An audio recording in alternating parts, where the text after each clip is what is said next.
वाजी प्रकरणी देशविरोधी घोषणा दिल्या नाहीत असं स्पष्टीकरण पोलीस उपायुक्त तुषार दोशी यांनी केलंय। दरम्यान गेल्या 4 दिवसातील राडेबाजीनंतर पुण्याच्या फर्ग्युसन कॉलेजमधील वातावरण पूर्ण पदावर येत आहे। कॉलेज कॅम्पसमध्ये सध्या शांतता आहे, तरी देखील खबरदारीचा उपाय म्हणून कॅम्पसमध्ये पोलिसांचं दंगल नियंत्रक पथक तैनात आहे। जेएनयू छात्र संघटनेचा अध्यक्ष कन्हैया कुमारला पुण्यामध्ये बोलावण्यावरून आता नवा वाद होण्याची चिन्ह आहेत।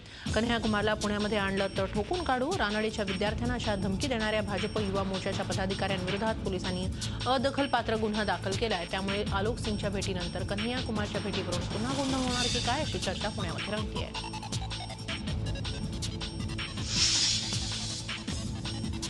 पुणे, मुंबई, नाशिक अशा महानगरात सहकारी सोसायट्यांमध्ये राहणाऱ्या नागरिकांसाठी महत्त्वाची बातमी आहे। पुण्यामध्ये एका सहकारी गृहनिर्माण सोसायटीची जमीन इमारतीसह चक्क परस्पर विकण्यात आली आहे। बनावट कागदपत्र आणि खोट्या व्यक्ती उभ्या करून हा व्यवहार झाला। फ्लॅटसह इमारत आणि सोसायटीची जमीन विकण्यात आली आहे। याची माहिती सभासदांना कळायला तब्बल 5 वर्ष लागली। जमिनी बळकावण्याचा माफियांनी हा नवीन फंडा आणलाय।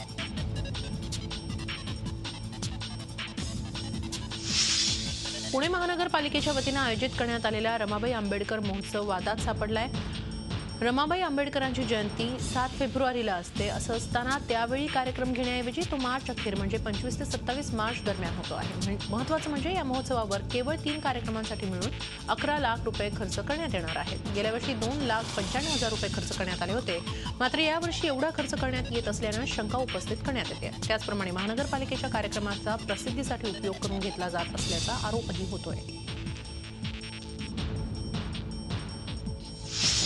मुखात हरिनामाचा जप आणि अंतःकरणात भगवंताला भेटण्याची ओढ असणाऱ्या लाखो भक्तांच्या साक्षीनं देहूनगरीत तुकाराम बीज सोहळा मोठ्या भक्तिभावानं पार पडला। यंदाचा हा 367वा बीज सोहळा आहे। तुकाराम महाराज सदैह वैकुंठाला जाण्याचा हा दिवस म्हणजे बीज सोहळा। सर्वत्र वीणा, टाळ, मृदुंग यांच्या साथीनं भजन कीर्तन आणि हरिनामाच्या जयघोषानं देहूनगरीचा सारा आसमंत दुमदुमून निघाला। यंदा राज्यावर आलेलं दुष्काळाचं सावट दूर करा अशी मागणी भक्तांनी जगद्गुरू संत तुकारामांकडे आणि विठुरायाकडे केली।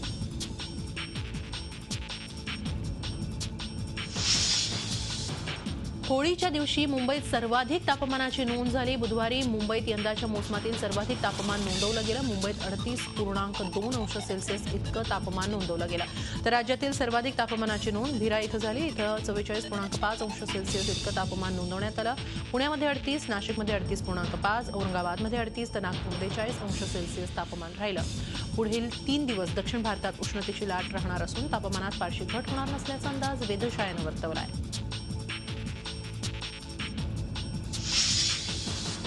ठाण्यामध्ये जिज्ञासा ट्रस्टतर्फे रंगांची खेळू मस्ती, कुंचल्याशी करू दोस्ती कार्यक्रम आयोजित करण्यात आला होता। धुळवड निमित्तानं शाळकरी विद्यार्थ्यांच्या मनातलं चित्र, त्यातही खास करून पाणी वाचवण्याबाबतचा विचार मुलांना चितारायला दिला गेला। त्याला लहानग्यांचा चांगलाच प्रतिसाद लाभला। सोबतच ज्येष्ठ नागरिक आणि महिलांची उपस्थिती लाभली।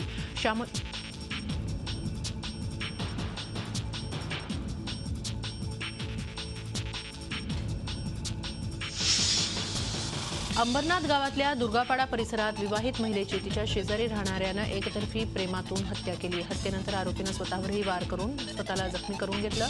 मनोरंजन महाकडू असं यातल्या आरोपीचं नाव आहे। मनोरंजनचं त्याच्याच शेजारी राहणाऱ्या महिलेवर एकतर्फी प्रेम होतं। तिच्या घरी कोणी नसल्याची संधी साधून तो तिच्या घरात घुसला आणि तिच्यावर अतिप्रसंग करण्याचा प्रयत्न केला। त्याला महिलेनं विरोध केला म्हणून त्यानं तिच्यावर चाकूनं वार केले। कल्याण बदलापूर महामार्गाच्या अंबरनाथ विम्को नाका इथं गेल्या 15 दिवसांपासून महाराष्ट्र जीवन प्राधिकरणाची 4 इंच व्यासाची पाईपलाईन फुटली आहे। या ठिकाणी एका संस्थेनं पाण्याचं कनेक्शन घेण्यासाठी जेसीबी खोदकाम करताना ही लाईन तोडली होती। मात्र या फुटलेल्या पाईपलाईनला 15 दिवस झाले तरीही महानगरपालिकेनं ही पाईपलाईन दुरुस्ती केलेली नाही। परिणामी लाखो लिटर पिण्याचं पाणी शेजारच्या नाल्यात जात आहे। यासंबंधी नगरसेवकांनी पत्रव्यवहार करून देखील पाईपलाईन दुरुस्तीकडे महानगरपालिका कानाडोळा करतेय। आता या प्रकरणी महानगरपालिकेच्या अधिकाऱ्यांवर गुन्हा दाखल का करून घेतला जात नाही असा प्रश्न उपस्थित होतो आहे।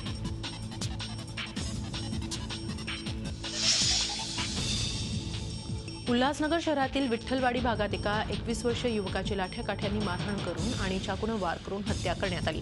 प्रेम प्रकरणातून ही हत्या करण्यात आली आहे. मद्रासी कॉलनी भागात राहणारा अभिलेश वासनिक याचं एका युवतीशी प्रेमसंबंध होते. या प्रेमसंबंधांना युवतीच्या चुलत भावाचा विरोध होता. त्यामुळे युवतीचा चुलत भाऊ आणि तिचा आधीचा प्रियकर यांनी अभिलेश वासनिक याला लाठ्याकाठ्यांनी मारहाण करून आणि चाकूचे वार करून त्याची निर्घृणपणे हत्या केली. विठ्ठलवाडी पोलिसांनी 6 आरोपींना अटक केली आहे.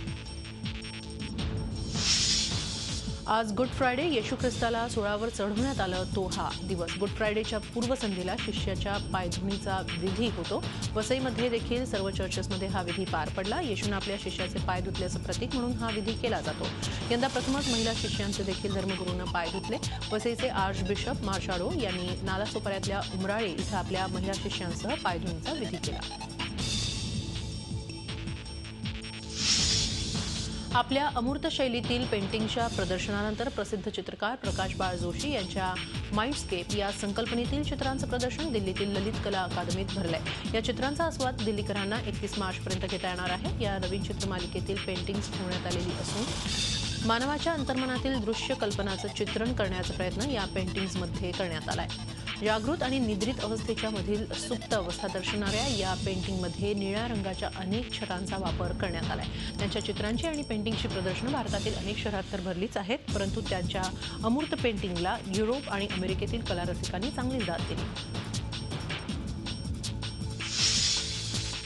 मुंबईतील प्रभादेवीमधल्या रवींद्र नाट्य मंदिर प्रांगणात सांगीतिक मैफिलीचं आयोजन करण्यात आलं होतं. पंचमनिषाद आयोजित प्रातस्वर या कार्यक्रमाअंतर्गत ही मैफिल आयोजित करण्यात आली होती. या कार्यक्रमात सुप्रसिद्ध शास्त्रीय गायक मुकुल शिवपुत्र यांनी गायन सादर केलं.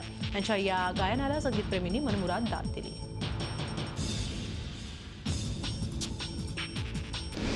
कॅमेरामन दीपक वाघमारेसह विकास गावकर, झी मीडिया, सिंधुदुर्ग.